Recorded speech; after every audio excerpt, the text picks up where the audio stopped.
Assalamualaikum warahmatullahi wabarakatuh. Inilah kisah kakek Surya tukang becak yang sakit hingga Gubernur Jawa Barat menyelamatkannya. Tonton videonya sampai selesai dan jangan di-skip agar dapat memahami isi dari video. Jangan lupa tulis sholawat di kolom komentar. Dan jangan lupa tekan like, komen, dan subscribe.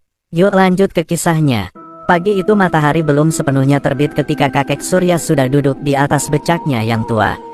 Catnya mengelupas. Rodanya berdecit setiap kali bergerak, seakan mengeluh bersama tubuh rapuh yang mengayuhnya. Udara dingin menusuk tulang, tetapi kakek Surya tak punya pilihan selain berangkat. Perutnya kosong, dan hari tidak akan menunggu siapapun. Tangannya yang keriput menggenggam setan becak dengan sisa tenaga yang ada. Setiap kayuhan terasa berat, bukan hanya karena usia, tetapi juga karena rasa sakit di punggung yang sudah lama bersarang. Namun kakek Surya menahannya, sebab berhenti berarti menyerah. Dan menyerah berarti tak ada makan hari ini. Di sepanjang jalan, kendaraan berlalu lalang tanpa peduli.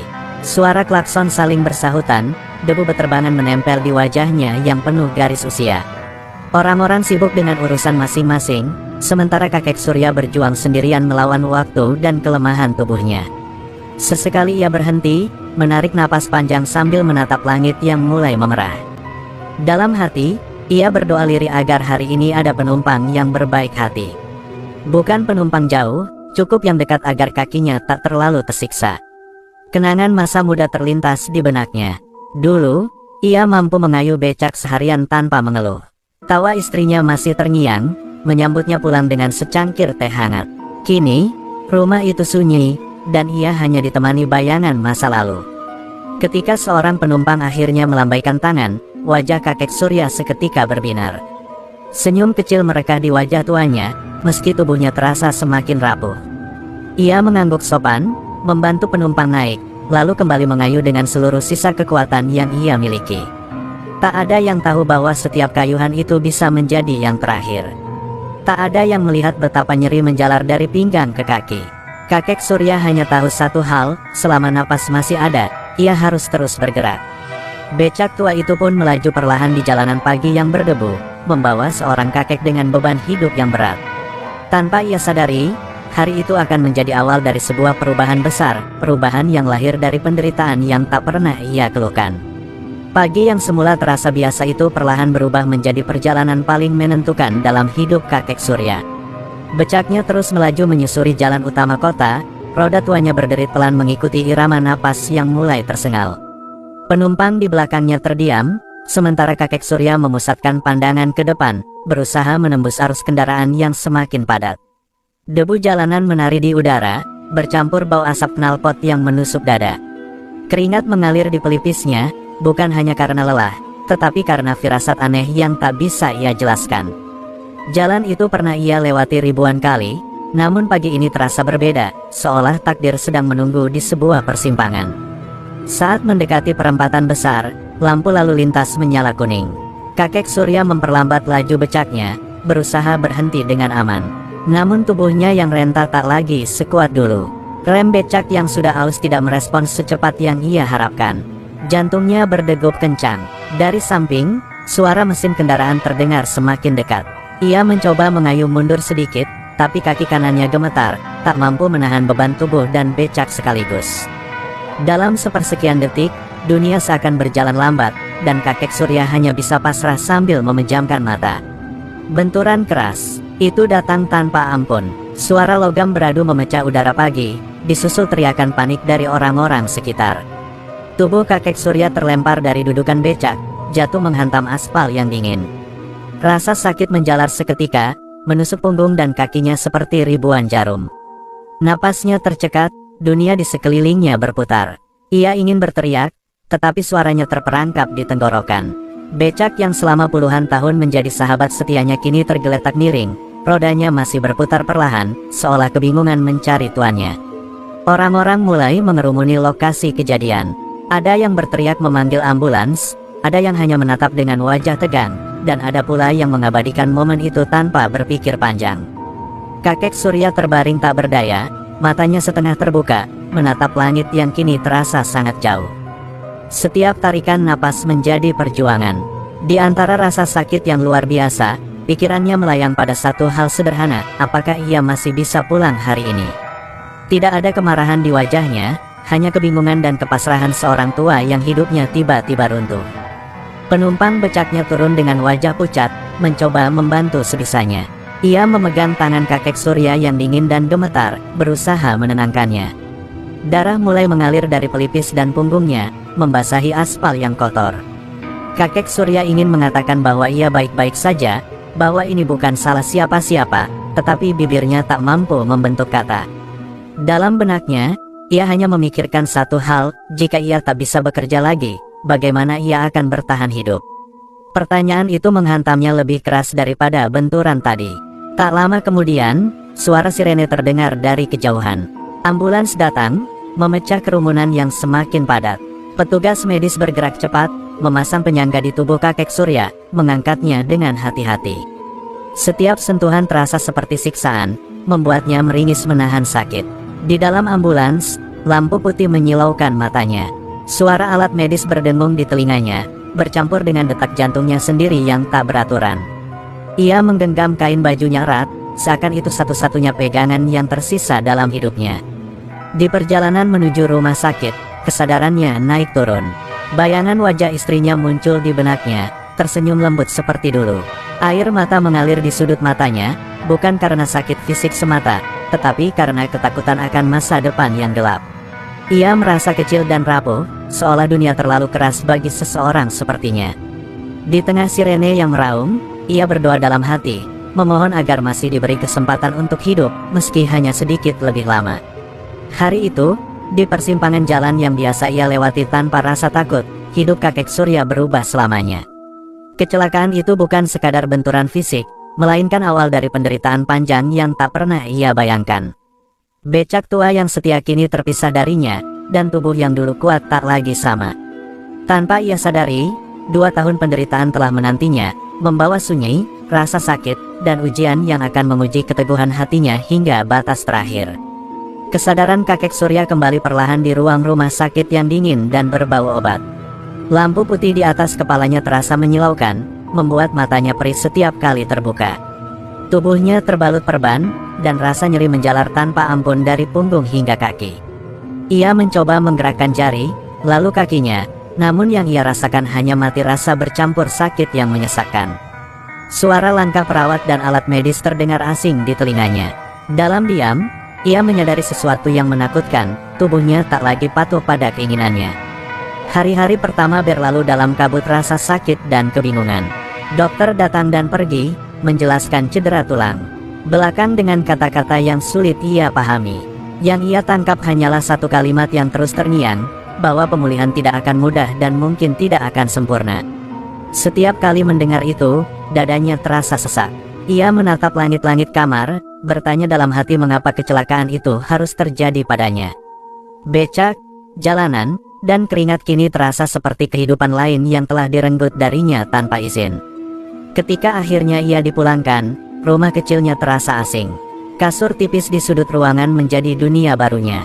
Di sanalah ia menghabiskan hari demi hari, menatap dinding kusam yang penuh retakan. Setiap bangun tidur, rasa sakit menyambut lebih dulu, seolah mengingatkannya bahwa ia tak lagi bebas. Obat-obatan semakin jarang karena biaya yang tak mampu ia penuhi. Ia belajar menahan nyeri dengan diam, menggigit bibir agar keluhannya tak terdengar oleh tetangga yang sesekali menjenguk. Waktu berjalan lambat, namun usia dan penderitaan berjalan cepat. Bulan berganti tahun, dan kakek Surya masih terbaring di tempat yang sama. 2 tahun terasa seperti seumur hidup. Tubuhnya semakin kurus, tulangnya menonjol di balik kulit yang mengendur. Setiap kali ia mencoba duduk lebih lama, punggungnya berdenyut hebat. Malam-malam panjang diisi dengan doa lirih dan air mata yang jatuh tanpa suara. Kesunyian menjadi teman paling setia, menemani pikirannya yang terus berkelana pada masa lalu. Becak tua itu kini terparkir di depan rumah, tertutup debu dan karat. Setiap kali pintu terbuka, pandangannya tak sengaja tertuju ke sana. Hatinya perih melihat sahabat lamanya tak lagi berguna. Becak itu seakan mencerminkan dirinya, tua, rusak, dan terlupakan. Ia sering memejamkan mata, membayangkan kembali suara roda berputar dan angin pagi yang menerpa wajahnya. Namun ketika membuka mata, kenyataan kembali menghantam dengan kejam. mengingatkannya bahwa semua itu mungkin tak akan pernah kembali. Sesekali, tetangga datang membawa makanan atau sekadar bertanya kabar. Kakek Surya selalu tersenyum, meski senyum itu dipaksakan. Ia tak ingin merepotkan siapapun. Harga diri sebagai lelaki tua membuatnya menelan rasa sakit sendirian. Di balik senyum itu, ada ketakutan besar yang tak pernah ia ucapkan, takut menjadi beban, takut mati dalam sunyi tanpa pernah kembali berdiri. Setiap langkah orang yang pergi dari rumahnya meninggalkan kesunyian yang semakin berat untuk dipikul. Malam hari menjadi waktu paling menyiksa. Ketika suara kota mereda, rasa sakit justru semakin terasa. Punggungnya seakan ditindih beban berat, kakinya nyeri seperti ditusuk-tusuk tanpa henti. Ia menatap atap rumah yang bocor, mendengar tetesan air saat hujan turun. Dalam kegelapan, ia berbicara pada Tuhan, memohon kekuatan untuk bertahan 1 hari lagi. Bukan kesembuhan yang ia minta, hanya ketenangan agar hatinya tak sepenuhnya hancur oleh keadaan. 2 tahun berlalu tanpa perubahan berarti, meninggalkan tubuh yang lemah dan harapan yang nyaris padam. Namun di balik penderitaan panjang itu, ada kisah yang perlahan mulai bergerak keluar dari rumah kecilnya. Tanpa ia sadari, doa-doa yang ia panjatkan dalam sunyi mulai menemukan jalannya sendiri. Di luar sana, seseorang sedang mendengar, dan takdir perlahan bersiap mempertemukan kakek Surya dengan secercah cahaya yang akan mengubah sisa hidupnya. Pagi datang tanpa semangat di rumah kecil kakek Surya. Cahaya matahari masuk melalui celah jendela kayu yang sudah lapuk, menerpa wajahnya yang pucat. Ia terbangun bukan karena tubuhnya telah beristirahat dengan baik, melainkan karena rasa nyeri yang tak pernah benar-benar pergi. Rumah itu sunyi, terlalu sunyi untuk seseorang yang dulu terbiasa menyapa pagi di jalanan ramai. Tak ada suara istri yang menyiapkan teh, tak ada tawa anak-anak, hanya detak jam tua yang berdentang pelan. Seolah menghitung sisa waktu hidupnya yang terasa semakin sempit. Rumah itu berdiri sederhana, nyaris reot, dengan dinding yang mulai retak dan atap yang bocor saat hujan datang. Setiap sudutnya menyimpan kenangan lama yang kini berubah menjadi luka. Disitulah ia dulu berbagi cerita dengan istrinya setelah seharian bekerja. Kini, kasur tipis di ruang tengah menjadi pusat kehidupannya. Ia memandang sekeliling dengan mata kosong, menyadari bahwa rumah yang dulu menjadi tempat pulang kini terasa seperti ruang penantian yang panjang dan melelahkan. Kesepian menekan dadanya lebih kuat daripada rasa sakit di tubuhnya. Hari demi hari berlalu tanpa percakapan berarti. Kadang ia mencoba berbicara pada dirinya sendiri, sekadar memastikan bahwa ia masih ada. Suaranya terdengar asing di telinganya sendiri. Tidak ada yang mendengar keluh kesahnya, tidak ada yang menyadari betapa beratnya perjuangan setiap detik untuk sekadar bertahan. Ia merasa dilupakan oleh dunia, seperti rumah kecilnya yang terjepit di antara bangunan lain yang tumbuh tanpa peduli. Anaknya yang dulu menjadi harapan hidupnya telah lama merantau. Awalnya masih ada kabar, masih ada janji untuk pulang. Namun waktu mengikis semuanya. Surat dan telepon berhenti datang, meninggalkan kakek Surya dengan pertanyaan yang tak pernah terjawab. Ia tak menyimpan amarah, hanya rasa rindu yang terus menumpuk. Setiap malam, ia menatap pintu depan, berharap ada langkah kaki yang terdengar, meski ia tahu harapan itu semakin tipis dari hari ke hari. Kematian istrinya menjadi luka yang tak pernah sembuh. Dalam kesendiriannya, kakek Surya sering memanggil namanya lirih. Ia membayangkan sosok perempuan itu duduk di sampingnya, menggenggam tangannya seperti dulu. Kenangan itu memberi kehangatan sesaat, sebelum kenyataan kembali menghantam dengan kejam. Air matanya mengalir tanpa suara, membasahi bantal lusuh yang telah menemaninya selama 2 tahun penuh penderitaan. Saat siang datang, panas menyelimuti rumah kecil itu tanpa ampun.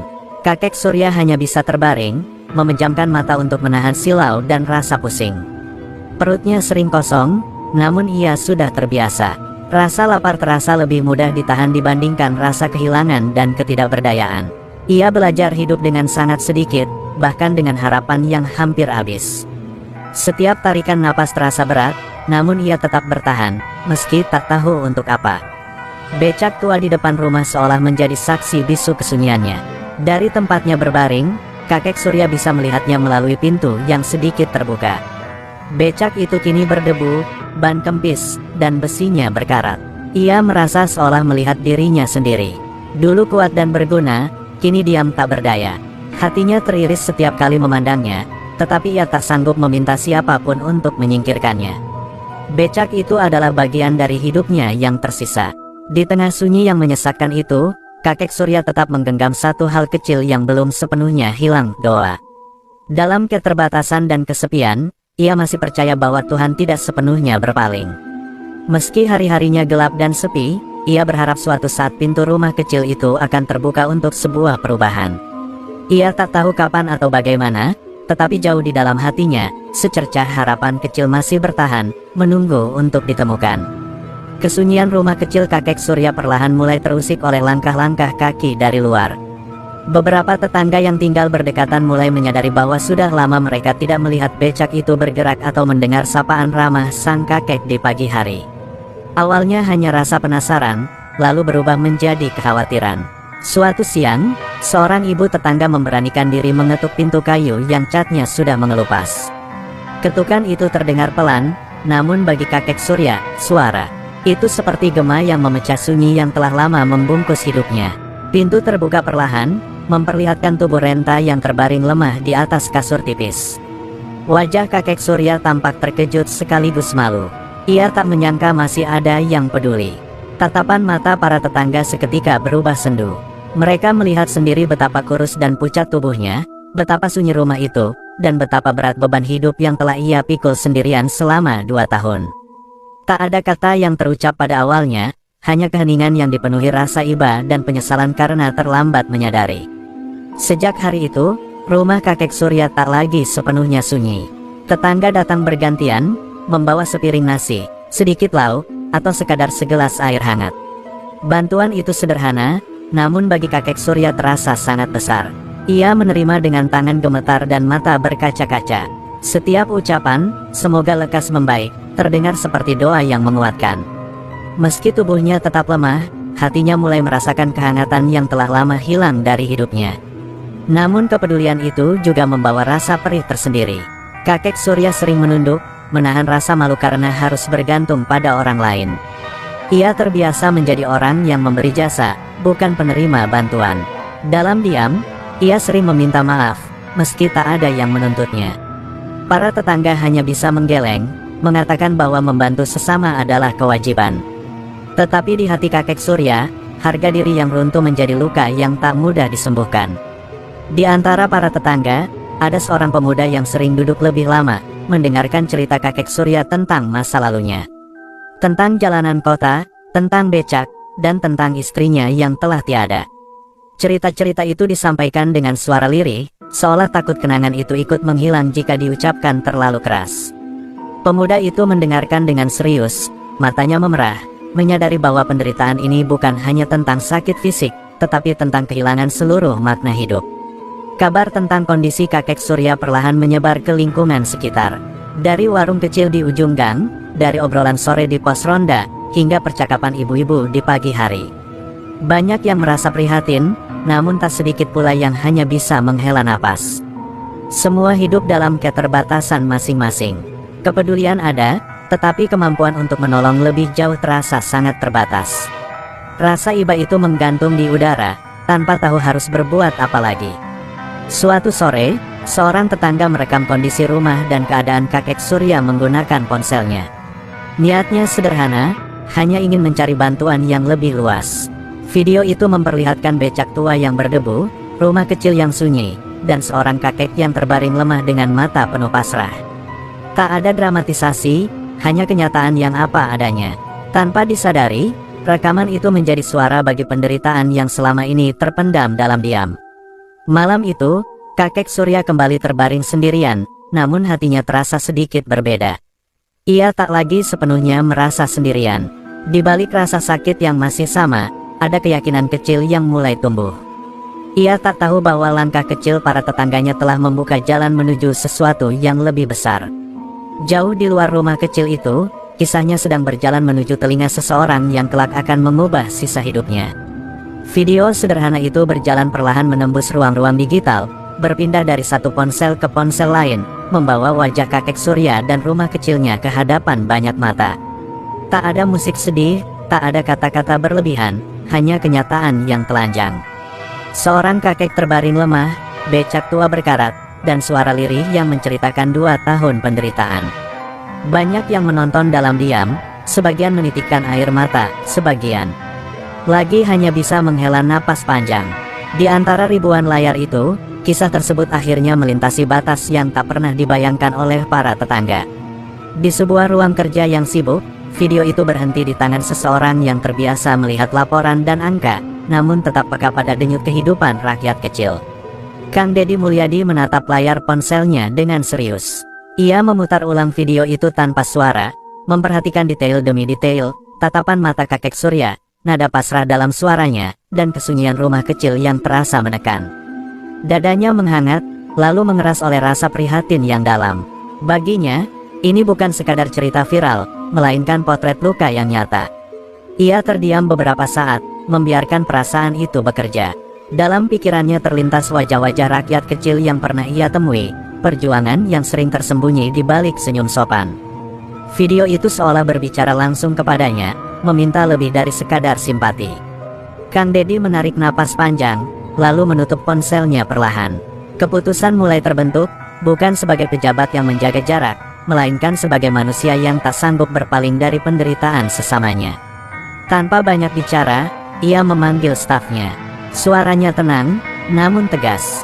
Ia meminta alamat lengkap rumah kakek Surya, menanyakan kondisi medisnya, dan memastikan semua informasi dikumpulkan secepat mungkin. Bukan untuk laporan panjang, melainkan untuk langkah nyata. Waktu terasa berharga ketika menyangkut hidup seseorang.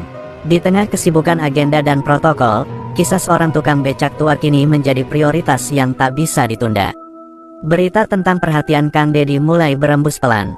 Beberapa orang terkejut, sebagian lagi merasa harapannya kembali hidup. Bagi para tetangga kakek Surya, kabar itu terdengar seperti mimpi. Mereka tak pernah membayangkan video sederhana itu bisa sampai sejauh ini. Di rumah kecil yang sunyi, kakek Surya sendiri tak mengetahui apapun. Ia masih terbaring, menatap langit-langit, dengan doa yang sama seperti malam-malam sebelumnya, tanpa tahu bahwa doanya mulai menemukan jawabannya. Malam itu, Kang Deddy kembali menonton video tersebut sendirian.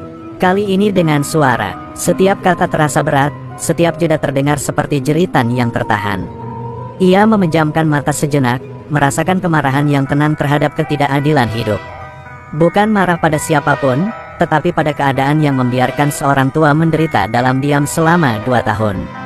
Dalam hatinya, ia berjanji untuk tidak membiarkan cerita ini berakhir hanya sebagai tontonan.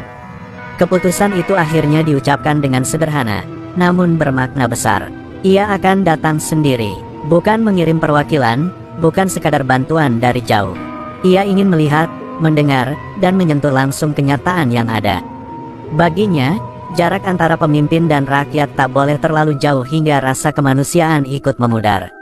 Langkah itu mungkin kecil di mata sebagian orang, tetapi ia percaya, perubahan besar seringkali dimulai dari keberanian untuk hadir.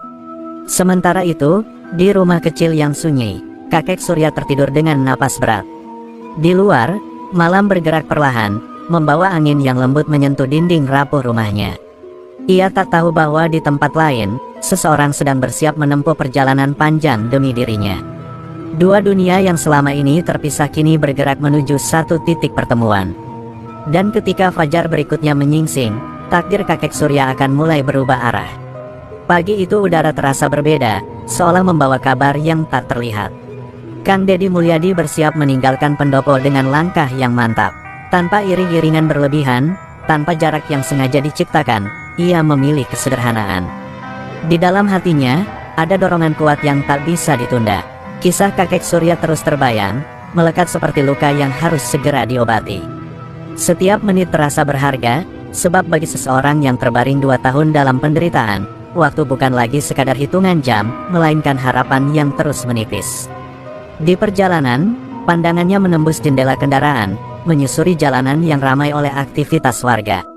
Di balik hiruk-pikuk itu, ia tahu ada banyak cerita yang tak pernah sampai ke meja kekuasaan. Kisah kakek Surya hanyalah satu dari sekian banyak, namun hari ini, kisah itu memilih jalannya sendiri untuk sampai. Kang Deddy terdiam, membiarkan hatinya bekerja lebih dulu daripada pikirannya. Ia membayangkan rumah kecil itu, kasur tipis, dan seorang kakek yang bertahan dengan doa. Setiap bayangan menambah tekadnya untuk segera tiba. Sementara itu, di lingkungan rumah kakek Surya, pagi berjalan seperti biasa. Tetangga menyapu halaman, anak-anak berangkat sekolah, dan suara motor melintas di gang sempit. Tak ada yang tahu bahwa hari itu akan menjadi hari yang tak terlupakan. Rumah kecil itu masih sunyi, pintunya tertutup rapat. Kakek Surya terbangun dengan rasa sakit yang sama, menyambut pagi dengan tarikan napas berat. Ia tak menyangka bahwa di luar sana, langkah seseorang sedang menuju ke arahnya, membawa perubahan yang tak pernah ia minta, namun sangat ia butuhkan. Kang Dedi akhirnya tiba di kawasan itu tanpa banyak tanda. Kendaraan berhenti di ujung gang, dan ia memilih berjalan kaki. Setiap langkahnya menyentuh tanah yang sama dengan yang dilalui warga setiap hari. Beberapa orang mulai melirik, ragu, tak percaya dengan apa yang mereka lihat. Bisik-bisik pelan terdengar, namun Kang Dedi tetap melangkah tenang. Baginya, ini bukan soal dikenali atau tidak, melainkan soal sampai pada tujuan dengan hati yang terbuka dan niat yang tulus. Saat ia berdiri di depan rumah kecil itu, sejenak ia berhenti. Pintu kayu yang kusam, dinding yang retak, dan becak tua yang terdiam di samping rumah menjadi pemandangan pertama yang menyambutnya. Dadanya terasa sesak. Semua yang ia lihat di layar kini hadir nyata di hadapannya. Tak ada dramatisasi, hanya kenyataan yang jujur dan menyakitkan. Ia menghela napas pelan, seolah meminta izin pada dirinya sendiri untuk memasuki ruang hidup seseorang yang telah lama menderita. Ketukan di pintu terdengar pelan namun tegas. Salah seorang tetangga membuka, wajahnya langsung berubah kaget. Mata itu membesar, seolah tak percaya bahwa orang yang berdiri di hadapannya benar-benar nyata. Dalam hitungan detik, kabar itu menyebar cepat.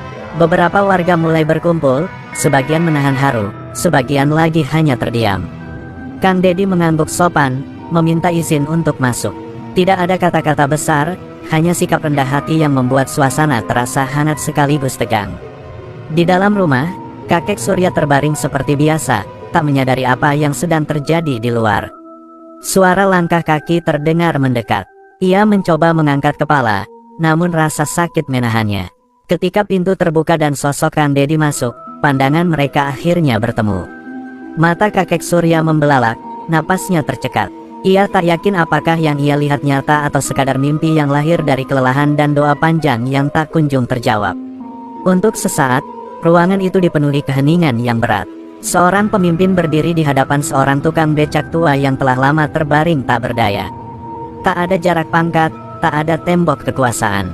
Hanya dua manusia yang dipertemukan oleh penderitaan dan kepedulian.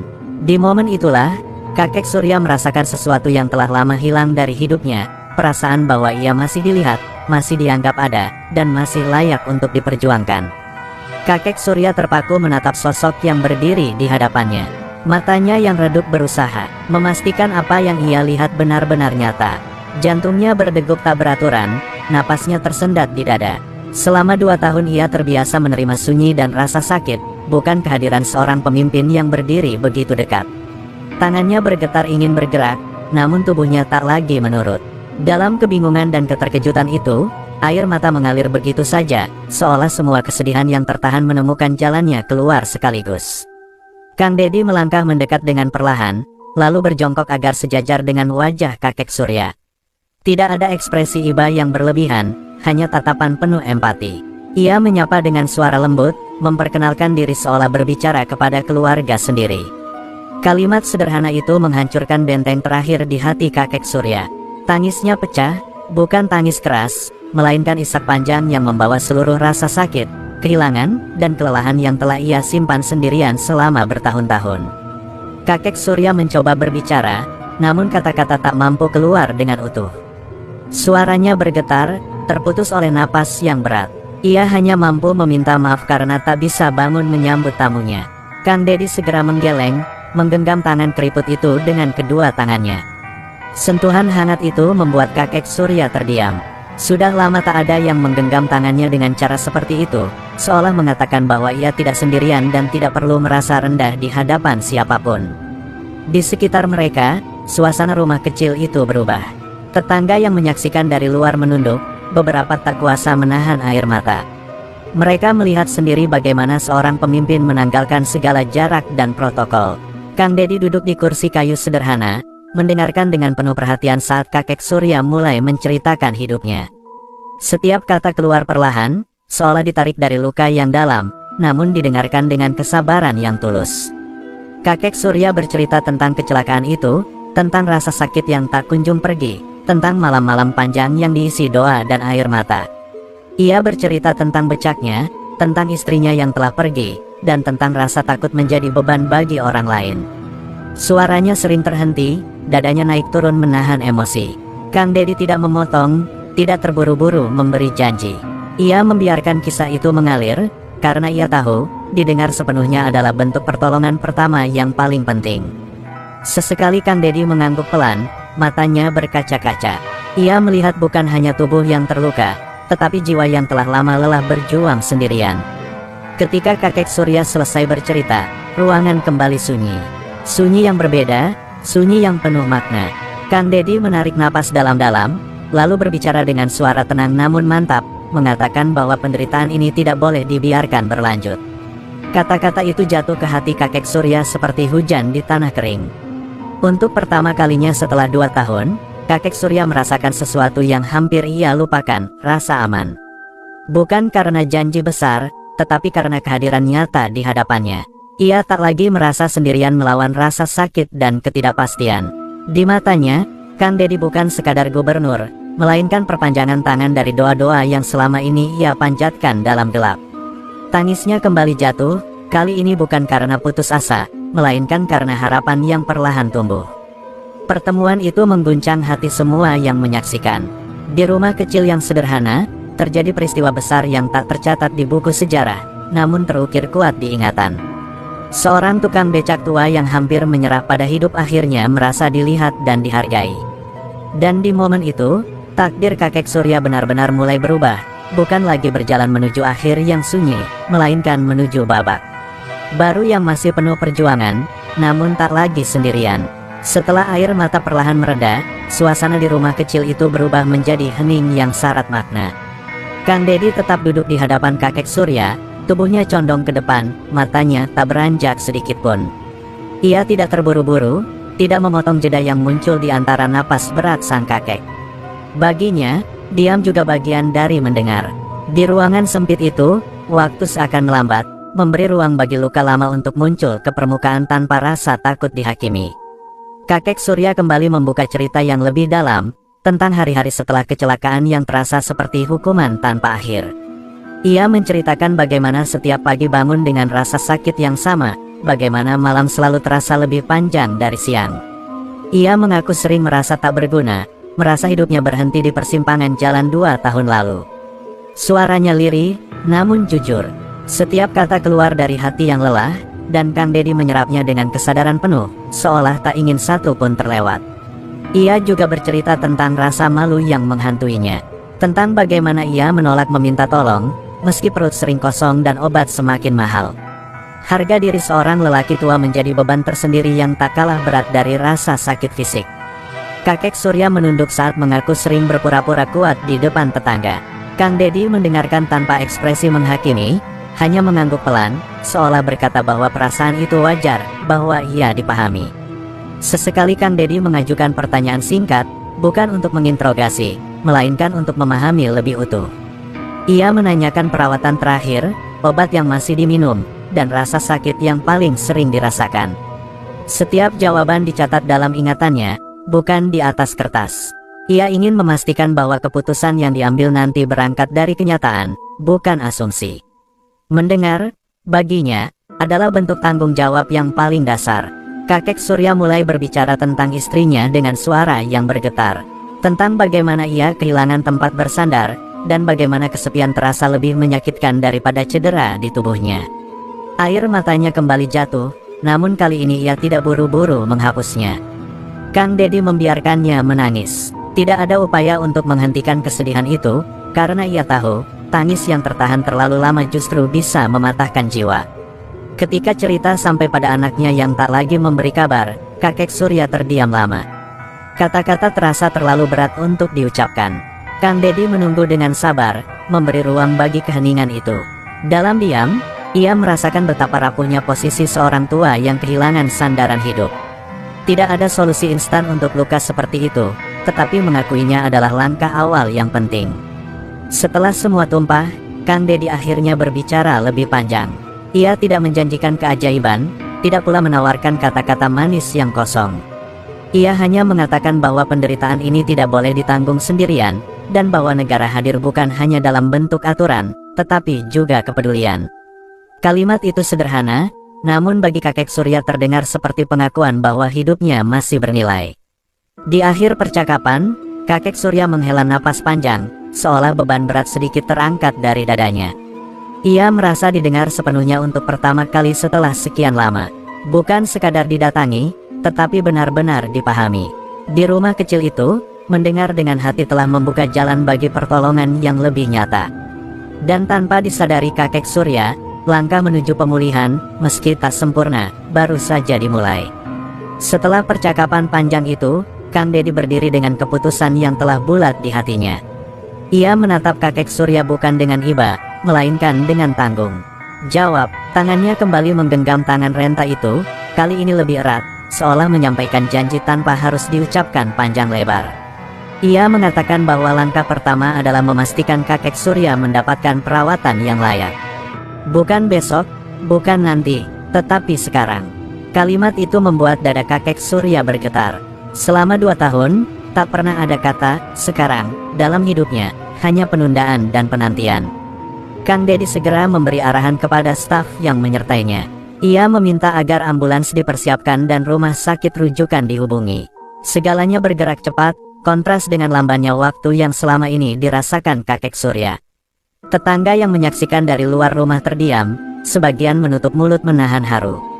Rumah kecil itu, yang biasanya sunyi, kini dipenuhi aktivitas dan suara langkah. Kakek Surya sendiri hanya bisa memejamkan mata, berusaha memahami bahwa semua ini benar-benar terjadi, bukan sekadar mimpi penghibur di tengah penderitaan. Saat petugas medis masuk dan mulai memeriksa kondisinya, kakek Surya merasakan ketakutan lama kembali muncul. Rumah sakit selalu identik dengan rasa sakit dan kabar buruk. Namun kali ini berbeda. Kang Dedi berdiri tak jauh darinya, memastikan setiap proses dilakukan dengan lembut. Ketika tubuhnya diangkat ke atas tandu, rasa nyeri kembali menyerang, membuatnya meringis. Namun di balik rasa sakit itu, ada perasaan aman yang belum pernah ia rasakan sebelumnya, seolah ia tak lagi jatuh sendirian. Perjalanan menuju rumah sakit terasa panjang bagi kakek Surya.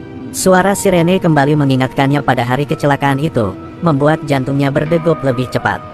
Ia menggenggam selimut tipis dengan tangan gemetar. Dalam benaknya, muncul ketakutan akan hasil pemeriksaan yang mungkin mengecewakan. Namun setiap kali rasa takut itu datang, ia teringat tatapan Kang Dedi yang tenang dan yakin.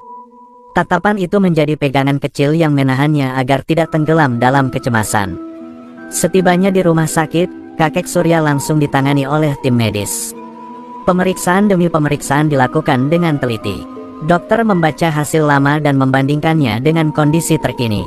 Kata-kata medis kembali terdengar asing di telinganya, namun kali ini ia tak sepenuhnya merasa sendirian. Kang Dedi sesekali bertanya, memastikan semua dilakukan dengan sungguh-sungguh. Bagi kakek Surya, perhatian itu lebih berharga daripada obat apapun, karena memberinya keyakinan bahwa hidupnya masih diperjuangkan. Hari-hari berikutnya di rumah sakit dipenuhi rutinitas baru.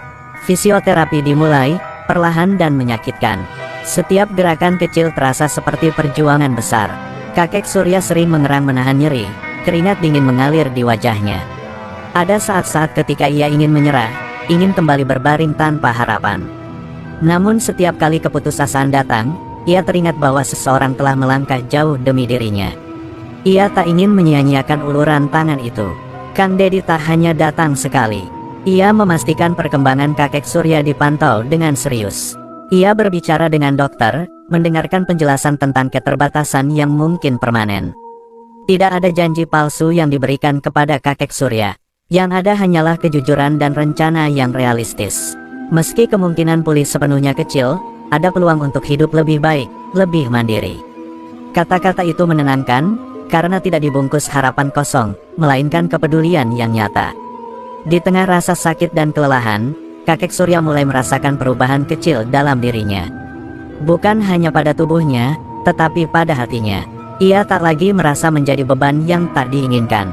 Uluran tangan itu telah memberinya alasan untuk bertahan dan berjuang kembali. di ranjang rumah sakit yang dingin, untuk pertama kalinya.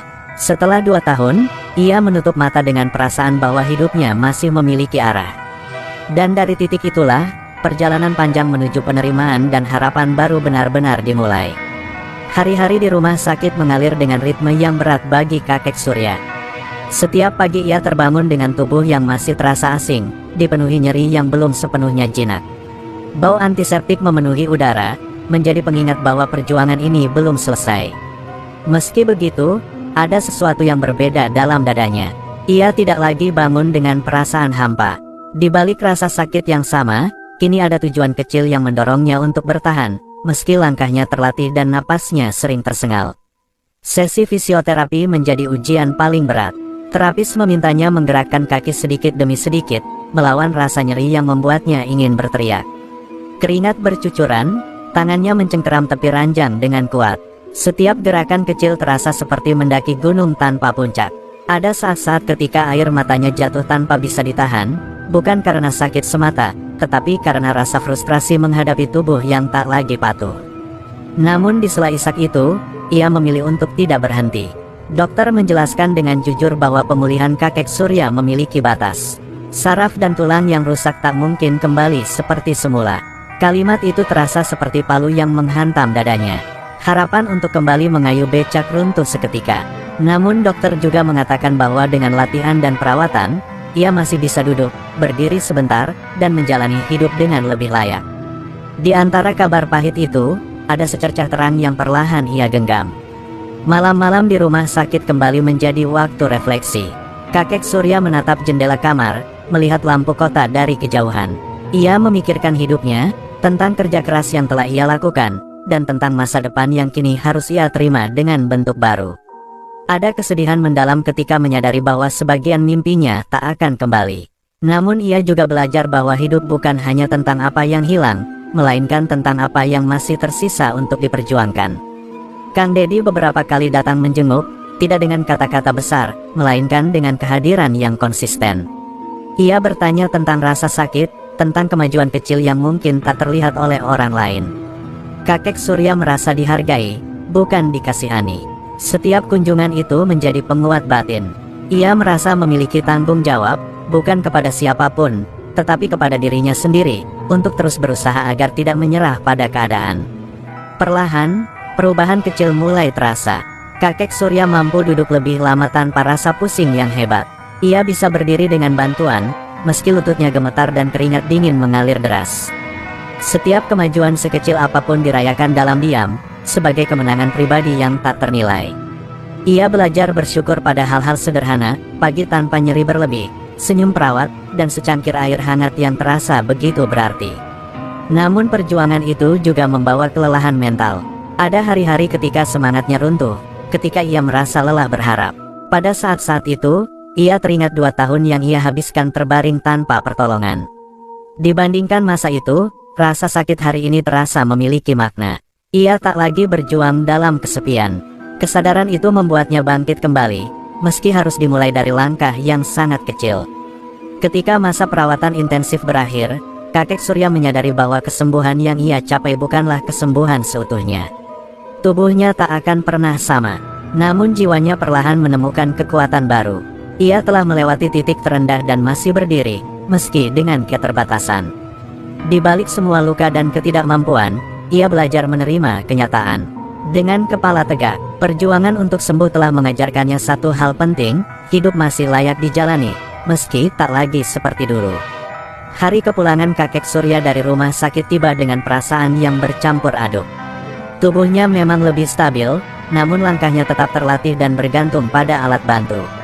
Setiap gerakan terasa asing, seolah ia harus berkenalan kembali dengan tubuhnya sendiri. Di dalam kendaraan yang membawanya pulang, ia menatap jalanan dengan mata kosong. Jalan yang dulu ia lalui sambil mengayuh becak kini hanya bisa ia pandangi dari balik jendela. Ada rasa syukur karena masih hidup, namun juga duka karena hidup itu kini sangat berbeda. Rumah kecilnya kembali menyambut dengan keheningan yang sama, namun perasaan kakek Surya telah berubah. Kasur tipis itu masih ada, dinding retak masih sama, dan becak tua tetap terdiam di sudut rumah. Namun kali ini, ia memandang semuanya dengan kesadaran baru. Ia tak lagi menyangkal kenyataan. Ia tahu, ia tak akan pernah kembali menjadi tukang becak seperti dulu. Kesadaran itu menyakitkan, lebih perih daripada luka fisik manapun, karena berarti melepaskan identitas yang telah ia genggam seumur hidup. Beberapa hari setelah kepulangan itu, dokter datang memberi penjelasan terakhir. Dengan suara hati-hati, ia menyampaikan bahwa kakek Surya tidak dianjurkan melakukan pekerjaan berat. Mengayuh becak, dengan kondisi tulang dan sarafnya, bisa memperparah kerusakan yang ada. Kalimat itu menutup pintu yang selama ini diam-diam masih ia biarkan terbuka di hatinya.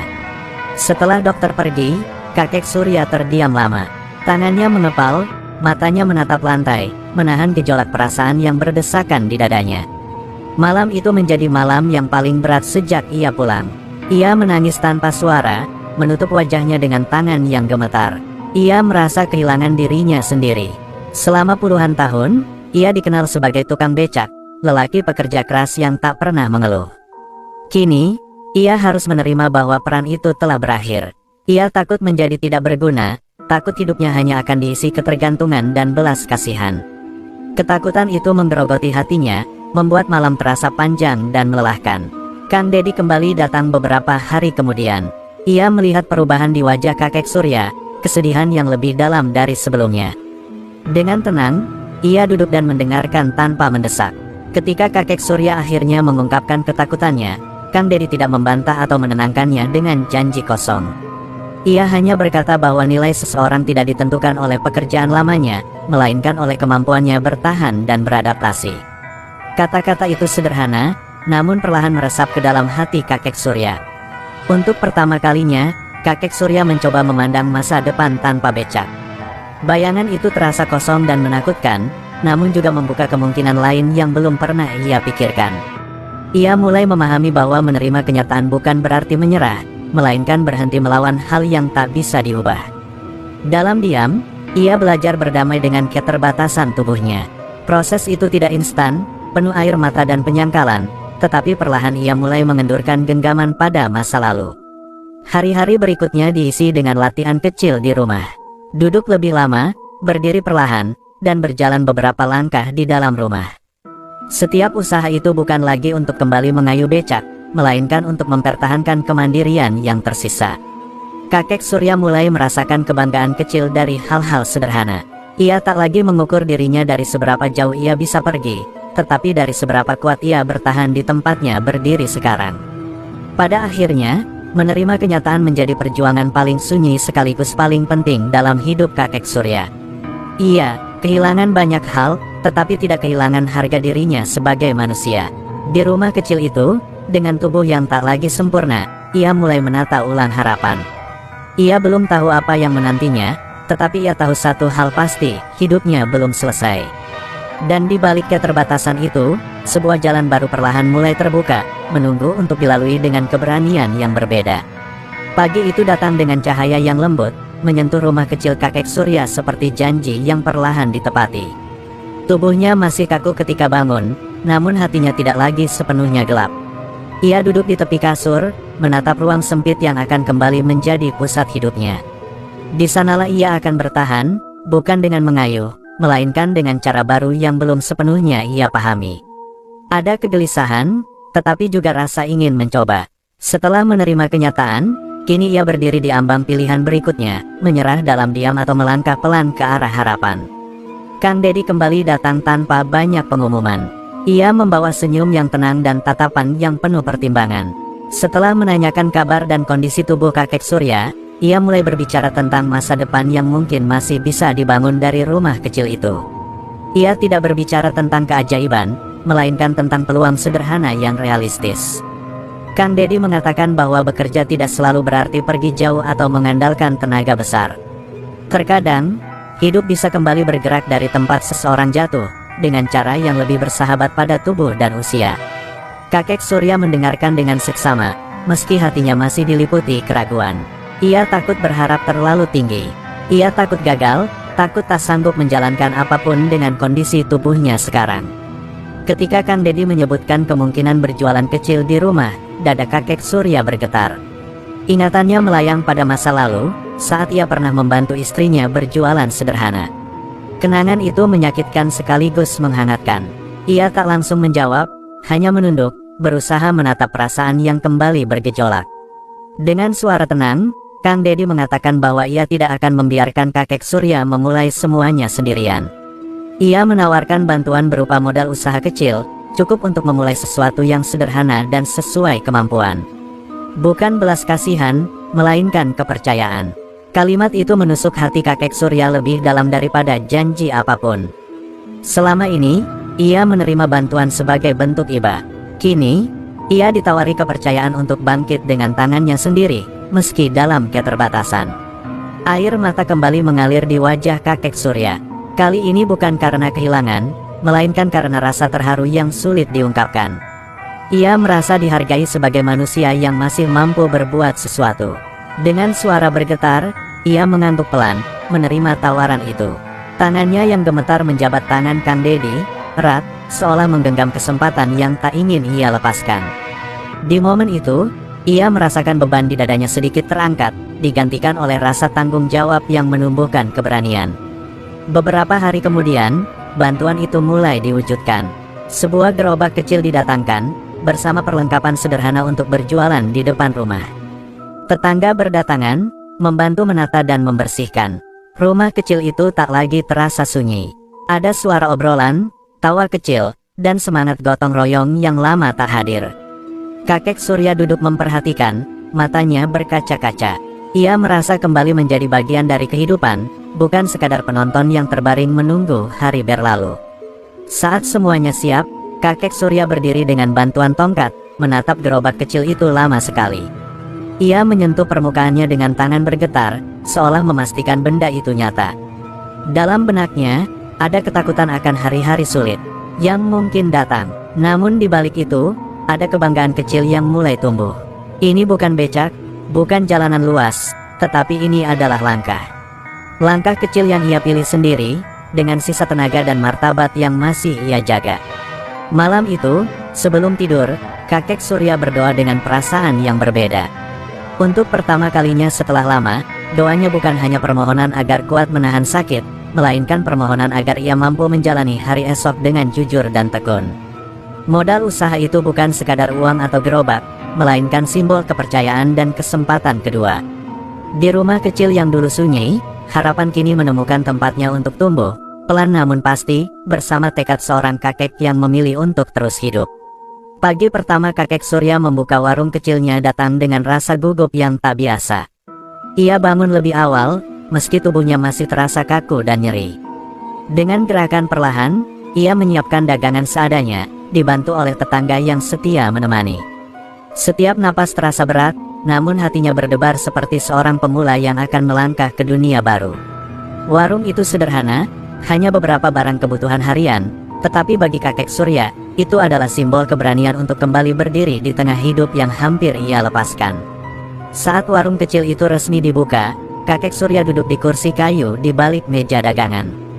Tangannya gemetar saat merapikan barang, bukan karena dingin, melainkan karena rasa haru yang sulit ia kendalikan. Ia teringat 2 tahun yang ia habiskan terbaring, menatap langit-langit dengan putus asa. Kini, ia berada di tempat yang sama, namun dalam keadaan yang berbeda. Rumah kecil itu tak lagi hanya menjadi saksi penderitaan, tetapi juga menjadi ruang perjuangan baru yang penuh makna. Pelanggan pertama datang dari tetangga sebelah. Ia membeli barang sederhana, namun senyumnya begitu tulus. Kakek Surya membalas dengan senyum yang masih kaku, suaranya sedikit bergetar saat mengucapkan terima kasih.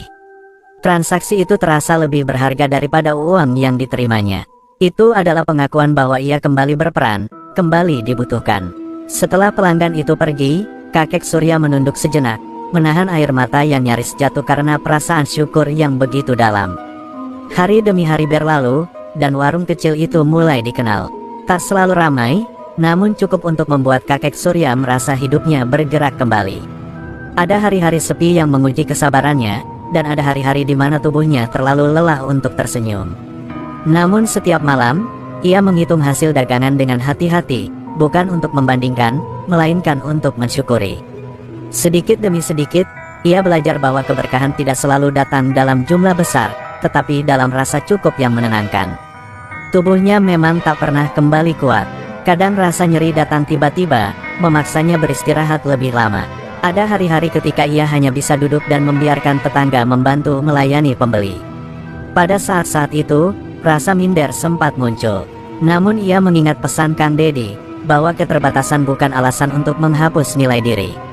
Ia belajar menerima bantuan tanpa merasa rendah, dan belajar memberi tanpa harus sempurna. Warung kecil itu juga menjadi tempat berbagi cerita. Anak-anak berhenti membeli jajanan, orang dewasa singgah berbincang sebentar. Kakek Surya mendengarkan lebih banyak daripada berbicara, menikmati kehadiran manusia di sekelilingnya. Kesunyian yang dulu menyesakkan kini berganti dengan suara kehidupan yang sederhana. Setiap tawa kecil dan sapaan hangat menjadi obat yang tak pernah ia dapatkan di rumah sakit manapun. Suatu sore, kakek Surya duduk sendirian setelah menutup warung. Ia menatap langit yang mulai berubah warna, hatinya dipenuhi rasa damai yang asing namun menenangkan. Ia menyadari bahwa hidupnya memang tidak kembali seperti dulu, tetapi juga tidak berakhir seperti yang ia takutkan. Ia tidak lagi mengukur kebahagiaan dari kekuatan fisik, melainkan dari kesempatan untuk menjalani hari dengan bermartabat dan jujur pada dirinya sendiri. Di rumah kecil yang dulu dipenuhi sunyi dan air mata, kini tumbuh rasa syukur yang kuat. Warung kecil itu mungkin tak mengubah dunia, tetapi telah mengubah hidup seorang kakek yang hampir kehilangan segalanya. Kakek Surya menutup hari dengan doa sederhana, mengucap terima kasih atas setiap napas yang masih ia miliki. Dalam keterbatasan tubuh dan kesederhanaan hidupnya, ia menemukan ketenangan yang tak pernah ia sangka akan kembali. Pagi itu kakek Surya duduk di depan rumahnya, memandangi becak tua yang masih setia terparkir di sisi warung kecilnya. Karat semakin jelas di rangkanya, ban tak lagi mengembang sempurna, dan catnya nyaris hilang. Namun untuk pertama kalinya, ia menatap becak itu tanpa rasa perih di dada. Dulu, becak itu adalah hidupnya, sumber nafkah, dan identitasnya sebagai lelaki pekerja keras. Kini, becak itu menjadi saksi bisu perjalanan panjangnya, dari kejatuhan, penderitaan, hingga kebangkitan yang lahir dari cara yang tak pernah ia bayangkan. Ia teringat pagi-pagi gelap ketika mengayuh becak dengan tubuh renta, memaksa diri melawan lelah demi sesuap nasi. Ia teringat jalanan berdebu, suara klakson, dan rasa bangga ketika mampu pulang membawa uang hasil keringat sendiri. Semua kenangan itu kini hadir tanpa amarah atau penyesalan. Hanya ada rasa terima kasih, karena masa lalu itu telah membentuknya menjadi pribadi yang tangguh. Becak itu mungkin tak lagi bergerak, tetapi maknanya justru menjadi lebih dalam dari sekadar alat mencari nafkah. Warung kecil di belakangnya mulai ramai oleh pelanggan pagi. Suara sapaan dan tawa ringan mengisi udara. Kakek Surya tersenyum, menyadari bahwa hidupnya kini bergerak dengan irama yang berbeda. Ia tak lagi mengejar jalanan luas, tetapi menjaga ruang kecil yang penuh kehangatan. Setiap pembeli yang datang bukan hanya membawa uang, tetapi juga pengakuan bahwa ia masih berguna, masih hadir, dan masih punya peran. Disitulah ia menemukan martabat yang dulu ia takutkan akan hilang selamanya. Tubuhnya memang tak pernah kembali kuat. Nyeri masih sering datang tanpa permisi, membuat langkahnya tertahan. Namun ia tak lagi memusuhi keterbatasan itu. Ia telah belajar bahwa kekuatan tidak selalu berarti mampu berjalan jauh, tetapi mampu bertahan dengan jujur pada keadaan. Setiap kali rasa sakit datang, ia beristirahat tanpa rasa bersalah. Ia tak lagi mengukur dirinya dari apa yang tak bisa ia lakukan, melainkan dari apa yang masih bisa ia jaga dan rawat setiap hari. Sesekali, Kang Dedi mengirim kabar melalui orang-orang yang menengok. Tidak selalu dengan bantuan baru, tetapi dengan perhatian yang tulus. Kakek Surya selalu menyebut namanya dalam doa. Bagi kakek Surya, pertolongan itu bukan hanya tentang pengobatan atau modal usaha, tetapi tentang diperlakukan sebagai manusia yang layak diperjuangkan. Pertemuan itu telah mengubah arah hidupnya, mengajarkannya bahwa kepedulian yang tulus mampu menyelamatkan seseorang dari jurang keputusasaan yang paling dalam. Suatu sore, kakek Surya membersihkan becak tuanya perlahan. Bukan untuk digunakan kembali, tetapi untuk merawat kenangan. Ia mengelap rangkanya dengan hati-hati, seolah sedang merawat bagian dari dirinya sendiri. Becak itu kini bukan lagi simbol kegagalan, melainkan simbol perjalanan hidup yang penuh luka dan keberanian. Ia berniat membiarkannya tetap di sana, sebagai pengingat bahwa ia pernah jatuh, pernah hampir menyerah, namun memilih untuk bangkit dengan cara yang berbeda. Anak-anak di sekitar rumah sering bertanya tentang becak itu. Kakek Surya menceritakan kisahnya dengan senyum tenang, tanpa kesedihan yang dulu menguasai suaranya. Ia bercerita tentang kerja keras, tentang menerima takdir, dan tentang pentingnya tidak kehilangan harapan meski hidup berubah drastis.